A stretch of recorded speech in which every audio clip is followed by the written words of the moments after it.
Now, welcome back to the Night Show. Belize you are live on the national channel. I am your show MCD at GZ. Now, before we do meet our guests for an evening, let's take a look back at what happened when they actually went to visit RAs Indio.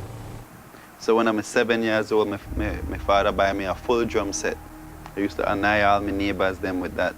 You know, they used to come and ask my mom if they could ask me if it's like tone it down, you know, because I used to make a lot of noise. But believe it or not, having instruments at a young age is what really inspired me if you want to do music.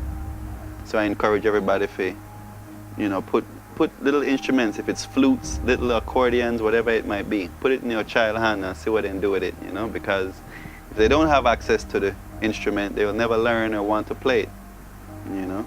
So I encourage that rather than the phones and the little tablets and devices of today, you know. I used to fall asleep under the keyboard player's stand at one point. Whenever they rehearse, I used to play till I end up down there, sleep out for the night, you know. So that used to, I guess, go through my blood while in the rehearse. I don't know, I can't explain to you why I am full music the way I am right now. Like it was a destiny for me from a young age, you know. When we start moving along, my father decided that he wanted to move back to Belize. So we all made that move in 1990s. It was the 90s, early 90s. Not all together, but my father came to Belize, then we followed after. And that brought a different energy. My father then switched over from the reggae music that he was doing early 80s and created his own music called Congo music, you know. It's a Creole word which means let's go. As I continue to grow, my aunt June Hushner, big her up same way because she's always been around doing little events in Belmopan and, you know, trying to showcase the youths and having pageants. And that was when I really stepped out, when she had a pageant and she had me do a special rapinade for the girls, she called it, because, you know, usually people serenade the girls, but because I didn't sing, I used to rap. You know, she called it a rapinade, and that was actually one of my first events here in Belmopan locally, where I went out and performed for a public, mass public. And they liked it so much that it got me inspired to do it more. So I did a few variety shows and ended up doing little small performances when people in the past like Kenny G, Foot Ali, Daddy Russian, and these Heavy D, these were the first artists who used to come around and sing and hold the mic, you know? And they were very inspiring for me to watch them as they used to do what they do. And I used to go in there and try to squeeze my way and try to get my lead chance, and finally, you know, 1 or 2 times I would get to hold the mic. And when I did, you know, the crowd would give me a feedback that let me know that they loved what I was doing. So it just inspired me to keep on doing. It took a time for me to realize that I wanted to really do more singing than playing music, because I still love playing my keyboard, and I could still produce a song for you right now just playing the keyboard and sing and play a nice little vibe, but it's not really what I do. I like to go out on stage and get the fire burning and get the whole crowd hype. So we had formed the band Brimstone when I came back to Belize, which was out of the Fire Heart band, which was out of the Red, Gold and Green crew who was already doing music when I came back to Belize after working with the Wood Dwellers. This is members of like Rascat, Melody Man, Ras Sherman, who is no longer with us, rest in peace. You have Trilla, who's from Jamaica but local Belizean, still always around us. And it's just a whole set of Belmopan, I would say, artists who worked with Louis Wade at the time to produce an album called Red, Gold and Green. And that inspired me because it was like, wow, where did this come from? So we started working together. We did form a band, Fire Heart Band, and we used to perform at Agricultural Fair, flyers up there, 2003, you know. So, you know, there's like history. This whole wall is my history. Everything I've done in my past is right here on the wall. Every time I've done a show, usually not every show, but the most shows are right here on this wall, and it's my resume.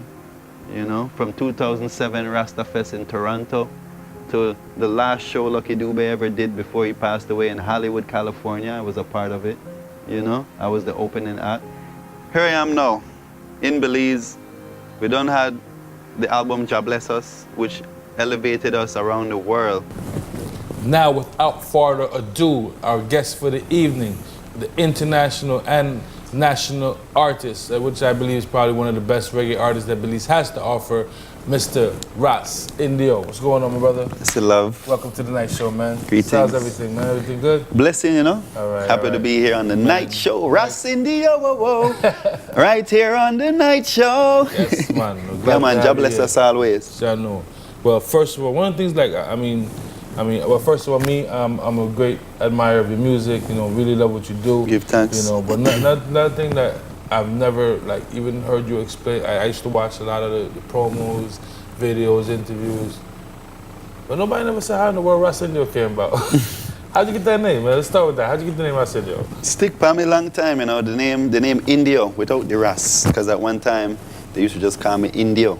Okay. Still because of the hairstyle, though. You know, my hair used to be long and I used to braid it like Pocahontas. Okay. You know, 2 braids down, boom. Okay. And I don't know, I mean, of course, I know I've always promoted my African heritage, you know, which I know I definitely have. And I have European heritage too. But I also have a lot of Indian heritage. And I guess that's what stick out the most. You know, a lot of people say I look like Ethiopian. You know, people say I look Egyptian. Anywhere I go in the world, I seem to be able to fit in. You know, but the Indian way in me basically stick out a certain way. And that name Indio, somebody, like I said, they just used to call me Indio sick of my hairstyle. Okay. And so it was a hairstyle? Yeah. And then later on, I grow the hair. And, well, actually the hair was already grown, but I twist up the hair and decided to lock it up. The braids at first? Yeah, about 18 years ago, I decided to lock up my hairs. So they're 18 years long right now. Wow. Older than some people probably watching TV. Older than my nephew in the studio. All right. Well, I don't even have 8 years, you know, trying to... much less than 18. You're the con, you know? I'm trying to get there, brother. Definitely. Well, you know, it's all about the strength of our heart. And Rastafarianism is a lifestyle and a liberty. It's not about just the hair. But the hair, once you wear this hairstyle, then people identify you with that liberty. Okay. You understand? At least that's how it used to be. Now, a lot of people wear locks and dreads. I was about to say that. Yeah. I hope they don't identify me because I'll be lying. Then dye the tips and all kind of stuff. But, you know, to each his own, and I am here to express and to share what I know to be as a Rasta. No, well, I know 18 years, it's probably been a long while, and I know all that time you've been doing this music thing. Yes, I. You know, I know recently you were in Jamaica, and I don't know how many other Belizean artists actually have the opportunity. I know a lot of Jamaican artists get the opportunity to come perform here in Belize, but how many Belizean artists get to perform in Jamaica? It's hard, you know, it's like trading places for real. It's hard because for them, market is no joke. You know, you could imagine how many artists from all over the angles. And so before they look at foreign artists to bring them in, they usually look right around them and they have what they need, you know. Even myself going there to perform, I had to make certain adjustments to normal shows that I would go on because it's a place where you have to look at the promotion that you're going to get out of going to such a place. You know, so in all honesty, the concert itself was Barn Free Records. He was the gentleman, the brethren, who invited me over for this wonderful performance. What happened is now Jamaica has now legalized it. Just like my last song. I have a song coming real soon called Legalize It. Look out for it on the 58 grams rhythm.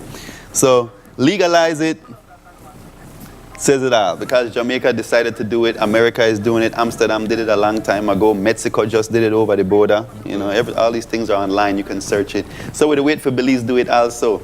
And the reality of it is that it's because I advocate and I sing out songs about the legalization and the freedom of what I like to do, you know. Some people drink alcohol, I do what I like to do, you know. So, but they invited me over for the Herbs and Music Festival which was in Oracabessa, Jamaica. Now, and outside of that, I know you, sorry to cut you off, but you actually did like a lot of different interviews with different radio stations and TV. How does that differ there from? That was the trade-off, basically, you know, the vibes with the production of the festival. Being that I'm coming from Belize, and they were very happy to bring us in, I would say us, because I represent us every time, to show that reggae is traveling and actually spreading across the globe, you know, because as a Belizean reggae artist, I come across a little different due to the accent and due to different things, you know. So, but that's still one music with one message, and that's what they love. And you were the only Belizean artist, if I'm correct. On that festival. On the festival, you had Wayne, who we all know, big reggae artist from Jamaica. We had Sizzla, who was the icon of reggae. He was one of my biggest inspirations when I started to sing myself. Because, you know, my father, Brother David, big up my father, Brother David, who is the reason why I do music. But when I got inspired to write lyrics, it was people like Sizzla and Cableton and these artists who, they have a certain freedom of speech within the music. And as you know, I'm afraid to say when I say what I say in my songs, I just say what I believe is the truth, because, you know, truth is what I come to defend. All right. Now, speaking of around the world, one of the places that not even artists, but just, I want to say African American, for lack of a better word, Afro-Caribbean, if you want to call it that, people have never got the opportunity to, is to go to Africa, which you actually had a full experience in, and I know it's a wealth of. That was for self, you know. That was because I find myself singing about a place which I knew nothing about, you know. I mean, except for the books and the history and the, you know, knowledge that was being passed down through the music or whatever. But I had to go see it for myself, you know. I had to sing about Shashamane. All of we must go back to Shashamane, but I never been there, so I went to go check it out, and I was happy when I reached and I finally said, "Oh, they have Shashamane High School. Oh, they have Shashamane this," you know. It's actually a place where people live, and the Oroma tribe are the original people who live there, but you have Rastas from all over who came from all over the world.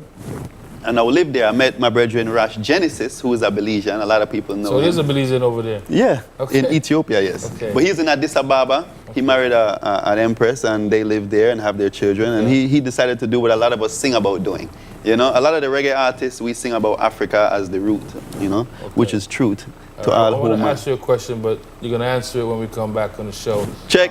Just how did that experience now, as a music artist, allow you to re-deliver your message? Now that you're not speaking about some place that you've never seen before. Yes, sir. Now you're speaking about some place that you've actually experienced. More confidently. All right. So we're going to answer that when we get back with more of the night show with your boy Jacob Diggz and our guest for the evening, RAs Indio.